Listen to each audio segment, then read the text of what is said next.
Իսկ դուք գիտեք, որ արևմտահայ գրող Դանիել Վարուժանն ունեցել է սիրո մի պատմություն։ Վարուժանը Արաքսիին հանդիպեց, երբ պոետը նոր էր վերադարձել Բելգիայի Գենտ համալսարանում ուսանելուց։ Վարուժանն աշխատանքի է անցնում հայրենի Բրգնիկ գյուղում, որտեղ հարուստ ընտանիքում մասնավոր ուսուցիչ է աշխատում։ Հենց այստեղ էլ նա սիրահարվում է իր աշակերտուհուն Արաքսիին, որը եւ հետագայում դառնում է բանաստեղծի կինը։ Արաքսին մեծահարուստ ընտանիքից էր, ուներ լավ կրթություն, զարգացած էր, կարդացած։ Ծնողներն ուսուցիչին չէին դիտարկում հարմար թեկնածու ամուսնության համար, հաշվի առնելով նրա դիրքը հասարակության մեջ։ Եվ Արաքսիի կամքին հակառակ նշանադրում են մի թուրք էֆենդիի հետ։ Այս փաստից ցնցված Արաքսին նամակ է գրում Վարուժանին։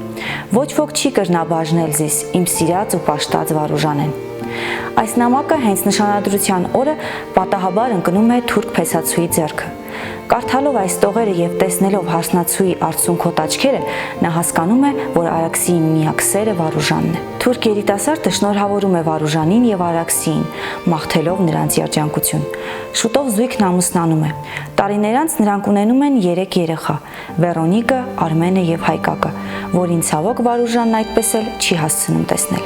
1915 թվականի օգոստոսի 26-ին Դանիել Վարուժանը դաժանորեն սպանվում է թուրքերի կողմից։ Նույն օրն էլ ճակատագրի հեգնանքով ծնվում է նրա 3-րդ զավակը՝ Հայկակը։